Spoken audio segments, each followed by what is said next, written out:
What's going on, Paisanos? V here. Come on, you guys. Well, with another. Okay, I know. The mustache. I get it. I wanted to get rid of it. It feels so much smoother now.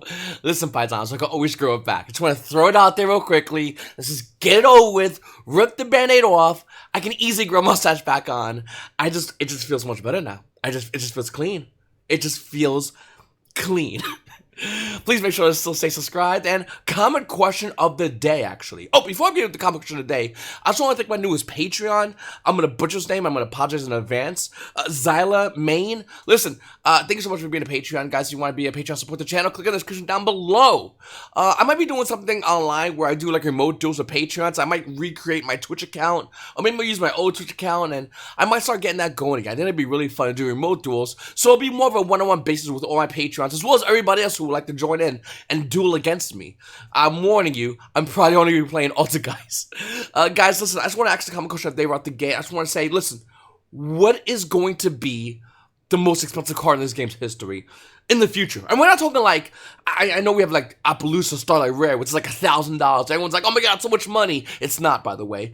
I want to talk about cards that can maintain an insanely high price point, stabilize, be wanted, but not necessarily be used. But we all know, cumulatively, that's an extremely valuable card.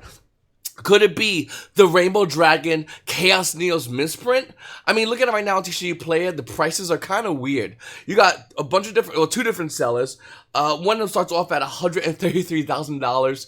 Another one's at $69,000 with $69,420, 69 cents. I got it. Trolling. Good. But can there be a time in this card, in the game's history, where we have a card that is priced like Magic the Gathering cards, like Ancestral Recall, which is a $10,000 card, no joke. A Black Lotus from Unlimited, which is about $6,000. Like, can we have this be a thing in the game? And to be honest with you, I think we really can.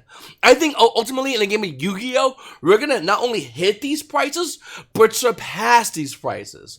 I think it's fair to say that Konami is well aware of the limited quantity of cards out there and what it does to the secondary market, and that players have for getting those hard to get cards. Konami must be really well aware of that, being the fact that they're printing hard to get cards in almost everything. No longer main sets, but now we're seeing it in subsets like Battle Legends Armageddon. Up next, guys, so I wanted to really go over Rise of Duelist quickly. I just want to say one thing. Do not buy Rise of the Duelist cards now.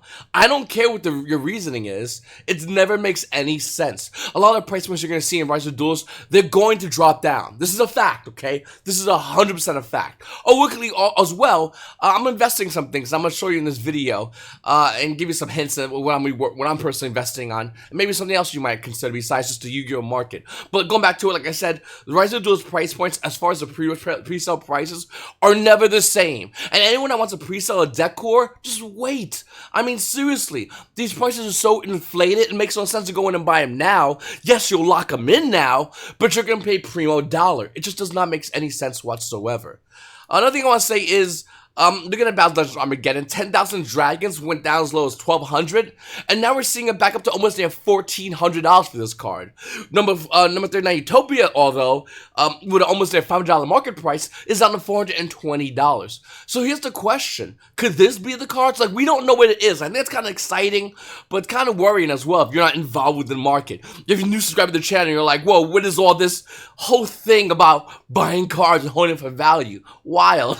Well, listen, this is what's going to be happening with this game. We're going to be seeing a lot of cards hit a lot of high numbers, especially with Yu-Gi-Oh moving from the second best trading card game, which I think it currently is, arguably, up to number one, which I think it ultimately will become.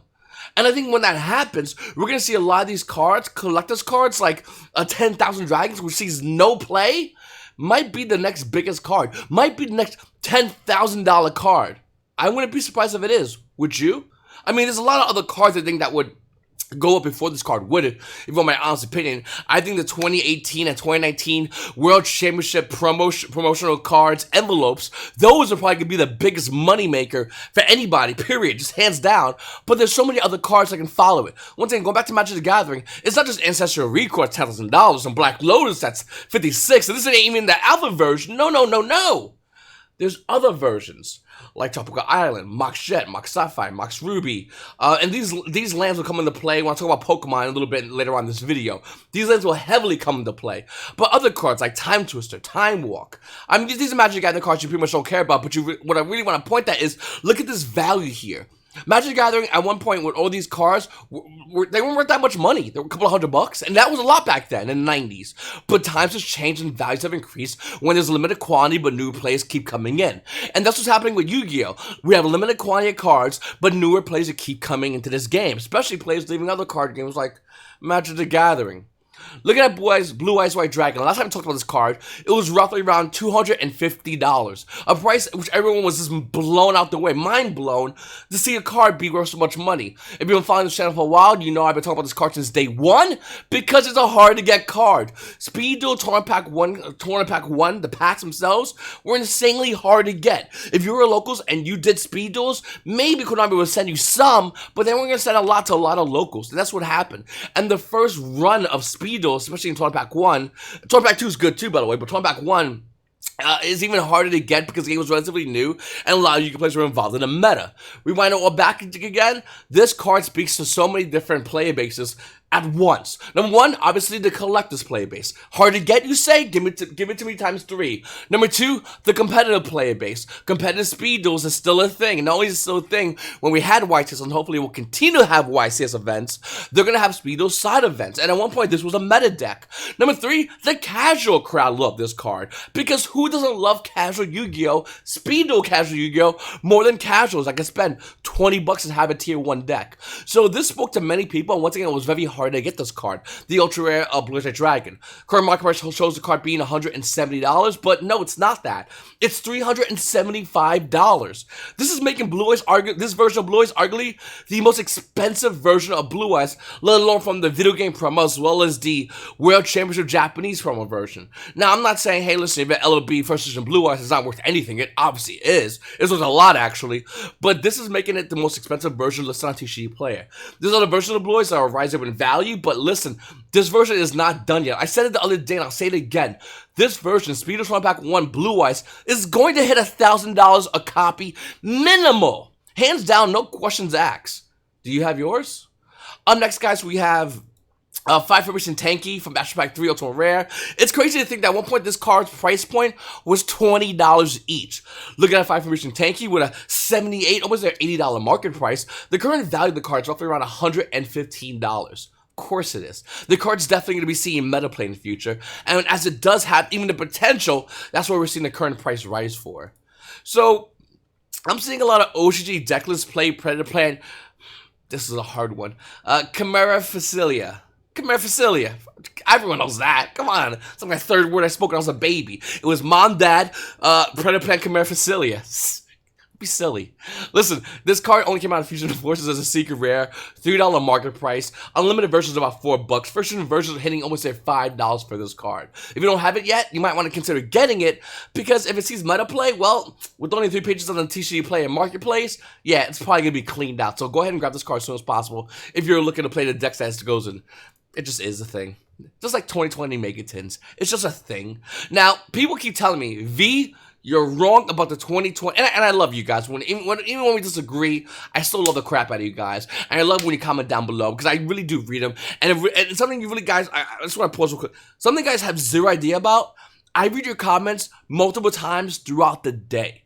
I love reading and getting that community and getting that engagement, because it's like you and me are having a conversation. When you type your comment into my video, we are going to have a conversation. Whether I respond or I don't respond, I want to see what you have to say. It means a lot to me. And you know, my love for this game definitely extends to that part. It extends to the conversation. Once again, conversation whether we agree or disagree. Some people yesterday wanted me to keep the stash. Some people wanted me to get rid of it. Ultimately, I was going to get rid of it. I just wanted to do one more video with it.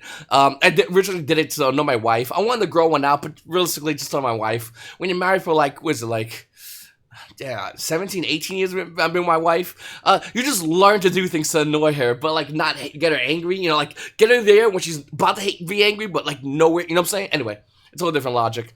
Guys, I just want to say the 2020 Megatins is not going to hold value. Let me phrase this though, because I do think the 2020 Megatons is still very important. I mean, yes, it'll have immediate value, short-term value. I agree with anyone that says that. I think it's hard to disagree that almost any, even the crappy Megatons have bad short-term value. I think we can all agree that it has good short-term value. But short-term value does not equal, to me, good value. If I say that all the cards in deck box today are be worthless tomorrow, what are you going to start doing? You're going to start getting rid of those things. And I feel like the Megatins is something that you just, someone hands to you and goes, give me 20 bucks or 30 bucks, whatever it is. Here you go. Now you sell it. That's what I feel like the Megatins are. Now, am I saying all the cards are terrible right now? Of course not. There's a lot of great cards in this Megatin that we don't even know about. But I will say that just be careful with these cards, because these are reprints. And the ones that are original print, the promos, they are actually good value. The reprints, I don't necessarily think they're great value currently. Once again, we still have to see the spoiler list. And we can look at other Megatins. I mean, this is last year's Megatins. Arguably one of the best Megatins we had just overall. I mean, we could argue between this and 2015, but I think this one kind of wins off a little bit. Even though I'm biased in 2015 Megatins, because I have a lot of great meta deck cards. This Megatin had Prismatic Secret Rares. The introduction of Prismatic Secret Rares in the Megatins as a whole has been here in 2019 for the Megatins. And we got great cards like Call by the Grave, Borsal Dragon, one of the most anticipated reprints all around, and it killed the value of Borsal Dragon, which is kind of hard to do, believe it or not. But it did it. The value right now is currently $19. That's the most expensive card out of the Megatin. Then comes Call by the Grave, 10 bucks. Nightmare Unicorn, $8. Danger Bigfoot, $6. Do you see where I'm going with this? Not that I hate these cards in the Megatins. I think these are all great cards. And trust me, I mean, Prismatic Thunder Dragons, ooh, baby, that's clean. But and especially with same with Strikers Extra Deck, like, God, man, do you even need ultis anymore? We got Prismatic Extra Deck Strikers? That's a good question. But we have to acknowledge the fact that the value, future value of this Megatin is not going to be here in mass. It'll be here in short, meaning that there'll be certain cards, not a lot, but very few cards, that will actually have a good amount of value in the future. And that's what you really want to focus on. So we can take that in 2019 Megatins. We can look at the 2018 Megatins and see the same exact thing. Evenly matched, aged like fine wine. When it first came out, it dropped down in value in the Megatins, and then it went back up. Same with Purple Night 4, Gigantic Diagram shortly before it got hit. Magnetic Blue Sky, Firewall Dragon ripped the big boy. Bordeaux Dragon died in its value when this Megatin came out. Savage Skull Dread didn't die yet, but it died with the Ultra reprinting, but this definitely hurt the value. And then you got Ultra Ash reprints, hashtag Geist Gang for life. Do you see where I'm going with here? There's not a lot of crazy value. We're not even done yet. Let's keep going. We're in 2018, boom, 2017. Totally Awesome being the most expensive card of 2017 Megatin is $14. That's the most expensive card you have in this Megatin. Once again, I'm just trying to point out the ongoing theme here. You're not looking at these Megatins for future value. You're not looking as a whole. Once again, there's maybe like 1 or 2 cards that are always an exception to the rule, but as a whole, no, it makes no sense. And buying this in bulk makes even less sense. Looking at it, once again, Totally Awesome, $14. Blue Eyes Twin Burst Dragon, $6. Starting Venom Dragon actually went up a little bit in value and then went right back down. Just want to point it out there. It's currently $3. And the rest of the cards are in this Megatin. They're just like, I mean, $2 or $3 at most. Up next, guys, we have the 2016 Megatins. Tragic's Vast Facility is $9. Okay, Fight for Sabretooth is $2, down from $13. Radiant, a rare, is $4. I think this was the bad Megatin, if I'm not mistaken. Even though it had the Dragon Buster Destruction Sword reprint, it was pretty good. Sound Strike reprint actually is a really huge reprint because it killed the value of Secret Sound Strike. Like, this is still a good Megatin for the card, sure, but for value, it's not. We're not done yet. No. My second favorite, I should really say, Megatin is definitely going to be a 2015 Megatin. It had Madoche reprints, it had Artifact reprints, it had Burning Abyss, it had it all. I love this Megatin. And even this Megatin, where's the big value? You can argue, well, Madoche Angie was a big value card. Once again, there's certain exceptions to the rule. Angie was definitely one of them. Artifact Saint at one point was one of them. Dante was definitely one of them. Deneb's looking pretty good at $7, to be honest with you. It was a lot low when it first came out in the Megatins. But where's the rest of the value? It's not there. And that's what I want you guys to see. Do we have 2014? I'm joking. No, we don't. Listen, I think we're getting to the point where we are less than a month away from the ban list. And the Megatins are important for multiple reasons. Number one, I want to know what's in that reprint list for the promotional cards as much as you do. Why? Because if we see a reprinted Max C or the other 2 cards I'll mention, that's a big deal. Whatever's reprinted that's a current ban card on the Megatin, can we all agree that's probably going to get unbanned? If you say no, that's totally fine. You just Wrong. I mean, it'd be great. I mean, think about it. You got a Megatins. Konami's like, hey, listen, we got all these great cards in the Megatins, as well as like Appaloosa cards. Someone yesterday pointed out, well, Appaloosa's gonna get a Go Rare printing, and yeah, it definitely will get a Go Rare printing. But look at Dragonic Diagram. You think they care about making multiple reprints of the same card, especially if it's a hotly wanted card? Konami does not care. They know what you want. They know what you'll spend money on, and they're gonna sell it to you. So I think that Appaloosa can't be in there. But bringing it back, looking at Max C, it can also be in the Megatin as a promo. Why would it not? Or the other two cards I mentioned, which is going to be Harvey's Featherduster, as well as Vanny's Emptiness. These are great contenders. And before you go, V, that's crazy talk. You know what's crazy? Not buying these cards or not getting these cards before the price goes up. That's pretty crazy to me. You can do whatever you want to do. And trust me, I always say, I leave a disclaimer. You could not spend a penny on any of these cards. Just look what I'm saying and look what I'm doing, because Max C is definitely a card you might want to consider picking up. Harvey's Featherduster, by the way, the World Championship 2004 Game Boy Advance promo, this promo, which was roughly $40, is now $500. That's kind of wild, isn't it? I mean, look at the other version promo from the other promo, Stairway to Destiny Duel, which is $30 market price, but currently, let's go to Let You Played. It's currently roughly around $16. This used to be a $12 card. Bringing it over to Vanny's Emptiness. This is another card. Secret Rare at Legend Collection 5. These with a $15 market price. I believe it's down, if I'm not mistaken. It's about 17 near mints. Yeah, it's about 17, 18 bucks for this card, when it used to be 15. At one point, this card was $6. $6 this card was, at this lowest point. This is things I think a lot of people are forgetting about, and I really want people just to keep an eye on these cards, because if it does come true in the Megatins, if Konami, if it's even leaked that one of these cards is going to be in the Megatins, what do you think is going to happen to the original price point? Whether we agree or disagree on any of these cards coming off the ban list, it's debatable. One thing we cannot disagree on is the fact that Konami says one of these cards coming off the ban list, it's going to rise in price. Exponentially rise in price. Maybe I'm wrong. Maybe Konami makes a prismatic Vanny's Emptiness. This will still rise from hype.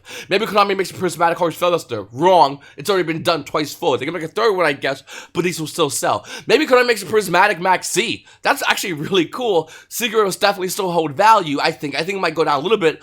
Ultimate will spike. Facts. So whatever you do with this information is up to you. I'm just telling you what I'm doing, what I'm looking at, what I'm working on. And what I've been working on is grabbing as many of these cards as possible, because I still think these cards have a lot of hype. I think there's a lot of excitement about them. I think we could also kind of agree on the fact that this upcoming ban list is going to be an insanely huge ban list. Konami was testing the waters with Remote Duel, and I think they kind of got a good formula. And they're definitely still working and molding the formula. I emailed Konami the other day and got an email back saying the fact that something crazy was during the GenCon Remote Duel tournament they had this past weekend, they were working with a skeleton crew, meaning they didn't have all the employees there. Not that they have a ton of employees, but they didn't have many running that event, and it still worked really well. And I think moving forward, we might see, who knows, maybe a regionals that's a Remote Duel, maybe a YCS Remote Duel, or maybe just the side events of those events being a Remote Duel events. But I think it's inevitable that that's going to be being a reality for all of us. Unless this pandemic goes away tomorrow, this is going to be our reality. And whether you accept it and move forward, or you just got to say, man, I don't like doing Remote Duels, which I don't blame. I mean, you can do whatever you want. I'm going to do it. I think there's something that we got to talk about as far as all these cards, the ban list, the Megatins, the future value of this game, which is currently and exponentially rising year in and year out.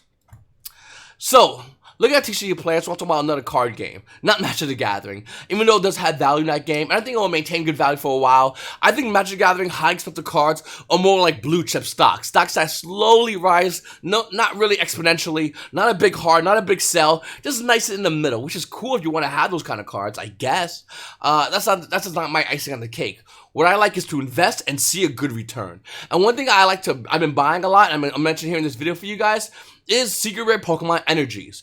If you don't know anything about the Pokemon trading card game, there's no one thing. In order to play your deck, you need one of these energies, okay? You need them. It's non-negotiable. You need anywhere from, like, depending on the deck you run, 6 at the lowest, till about almost near 20 energies in some cases. 18 was the last one. I think it was with the Charizard Reshiram deck. Anyway, look at these Secret Rare Energies. They are very expensive, but not too expensive. That's what I love about them. They're expensive that normal people might not consider them, but they're not too expensive where they're just beyond where you can actually buy multiple copies of them. It ain't like Max C, basically. Max C is a great example. Max C is expensive to the point where it's like about $350 a copy. It's to the point where like you could go, wow, do I really spend $1,000 on 3 cards?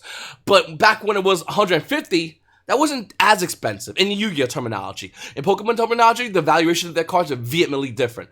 Looking at secret rare energies like Psychic Energy from SM base set, the card currently has a $24 market price, and if you want a lightly played version, it's currently $22. Mind you, this was a secret rare in Pokemon set, so I think it was every set, I believe, you got a chance of getting one of two secret rare energies, but it wasn't guaranteed in every box, if that makes any sense. So you go open a box and not get secret rare energy at all, or you go open a box and get a Psychic Energy, or there was another SM base energy, oh here it is, or a Metal Energy. It was depending on the pull ratio of the secret rares within the set. Going with that, guys, I just want to say some of these secret rares have hit a pretty high number. Like the recent Darkness Energy, that's holding a $57 market price, and lightly played Hollow Foils are roughly, they call Hollow Foils by the way, roughly around $60 for Darkness Energy. This is a energy. What I'm trying to say, guys, is I think these are a big investment because being the fact that it only came in certain sets, it's going to be hard for Pokemon, the company, to really make a higher version of this. These are the most expensive versions of energies in the game. I can literally type in Darkness Energy right now, or I'll just copy paste it. And we can look at the most expensive versions, and Secret Rare is going to be the most expensive version. Not that the other version right here is the Quarter Legend one is gorgeous. I kind of like the Pokemon Play one, that's also beautiful. But the Secret Energy is definitely the most expensive version. Well, why? Because it's hard to get. And if it's hard to get, that terminology doesn't stop in Yu-Gi-Oh! It moves over to Pokemon. If it's hard for you to get, I want times 3. And Pokemon's a little bit different, they do 4. But in the case of energies, you want to do at least up to 20. Just throwing it out there. Another card, Switch, a card used in Pokemon. Pokemon has a rotation, meaning certain sets are good, and then after a while, certain sets are just not good. That's rotation. And Switch basically almost never changes hands. This version of Switch with a $37 current market price is about $31, but when you look at it realistically, there's not almost any in the market. Once this is cleaned out, nobody can replenish Secret Rare Switch. I haven't gotten this one yet, but Double Colors of Energy is another card that you might want to consider. Ultra was another card you might want to consider, and Rare Candy currently holding a $13 price point is roughly near its market, a little bit higher than its current market price. Basically, what I'm trying to say is, these are the kind of cards, if you are looking to get involved in Pokemon, to buy cards and hold them, these are the cards I would recommend. Ideally, though, it would be the Secret Rare Energies. I always recommend Secret Rare Energies because I think these are going to hold insane value. You're going to know the Fairy one if you want to, or get that one last. I would get the Core 5 and then move on to like Metal Energy and then Darkness Energy because that's currently the most expensive version. But yeah, I think these are the best investments. I have a ton of these, and I'm looking to get 20 of each of these. Just throwing it out there. Just to let you know my dedication to what I'm looking to invest in. I'm not even joking you, by the way. I own currently, I believe it's 10 Darkness Energies. Also on my head, 10 Metal Energies, 9 Psychic Energies, 12 Fire, 1 Fighting, I think like 6 water or 8 water, 0 fairy, 1 leaf, and 1 electric. So that's basically what I'm working on. Ultimately, I'm going to get 20 of each of these just because I think these are a great investment moving forward. Could I be wrong? Sure. And lose a lot of money? Definitely. But if I'm not wrong, these energies that are needed for the deck to work, once again, going back to Magic Gathering, are kind of like the Moxes, or you can even say Badlands or Scrublands. They're just cards that back in the day were just like whatever cards. They were still valuable, but since everybody had them, or everybody had access to them at a lower price, nobody cared about them until one day, buy out, and then look at them. So I think that's what can possibly happen with Pokemon Energies. I think if there's an investor watching right now, this is what they'll probably be looking at. If I had to guess, like a big investor that has a ton of money to throw in a trading card game, that wanted to gain value out of that trading card game, this is what I would guess is what they would buy out. Because that would make sense. I mean, we could talk about shiny Pokemon, sure, I guess. But the Pokemon company is still releasing more and more shiny Pokemon. As far as Secret Rare Energies, we haven't heard nothing as far as that. Which leads credence to go for you players to go in, or investors to go in, to buy a lot of these. Another thing also is Coinbase. So, I like Bitcoin a lot. I mentioned it a long time ago. I've been involved in Bitcoin for a good amount of time. I'm not going to show my Bitcoin wallet. I don't think that's a smart idea, but I will show something else I've been buying into. Stellar Lumens. I like this a lot because whenever Bitcoin rises, we see alt currency or altcoin rise in value as well. We've seen Bitcoin go from $9,000 to $11,252 a coin, I guess you want to say, which is pretty crazy. It's a pretty exponential increase even for Bitcoin standards. And to see that happen, looking at the other coins, currencies, they're rising as well. And I think it's not crazy to think that as long as Bitcoin rises, alternate currency will continue to rise. And in certain cases, they'll actually show bigger gains than just owning into Bitcoin. Because yeah, Bitcoin will show a pretty good gain if you could buy one. If you have $11,252.43, burning a hole in your pocket. But I think alternative currencies will show you the biggest gains, because if Stellar Lumens went from 10 cents, let's say, to $1, the price increase is almost there tenfold, depending on the going rate, I should really say. Okay, so this will actually increase faster than Bitcoin if it rose just, you know, extra $100. If you have extra $100 in your own Bitcoin, great, you made $100. Stellar Lumens, if you have $1,000 in it, it's gonna rise exponentially. As you can see, at certain points, I had like 800, 794, and now I'm currently roughly around $900. So I think Stellar Lumens is definitely the best way to go. I mean, this is other coins you could go in and get involved in. I'll leave my links down below for all this. They're affiliated links, so I do get like a percentage back. But I'm not, I'm not trying to sell you on this. I'm telling you what I'm doing. That's number one. Number two, obviously the stock market. I'm just involved in that a lot. I just recently got involved in the stock market not too long ago. And if you follow me on Instagram, you can see a picture of the stocks I've currently got involved in. Some I made money on, some I haven't. But I feel like, especially during this time, during a pandemic season, stocks are good to get involved in. That's TD Ameritrade, and this is also another app called Robinhood. These are phone apps that or iPad apps that you can also look on your computer. The reason I like, I did this separately on Robinhood is because I want to see this specific stock. Let me show you guys something real quickly. So this is Tellurian. You don't really need to know much. If you want to know much, you can read all about it. It's all there. But the value of Tellurian really hasn't changed that much, okay? Pre-pandemic, the value of the stock was going anywhere from $6, $7, $8. So it's currently right now roughly around less than $1. So if this stock goes from $1 to $8, the value that is going to happen within your portfolio will be increased by eightfold. It's a pretty substantial increase. That's gambling. Now, when you invest in this stock, you're gambling on whether or not the stock is going to show a good return. The stock is going to bounce back. Some stocks do, some stocks don't.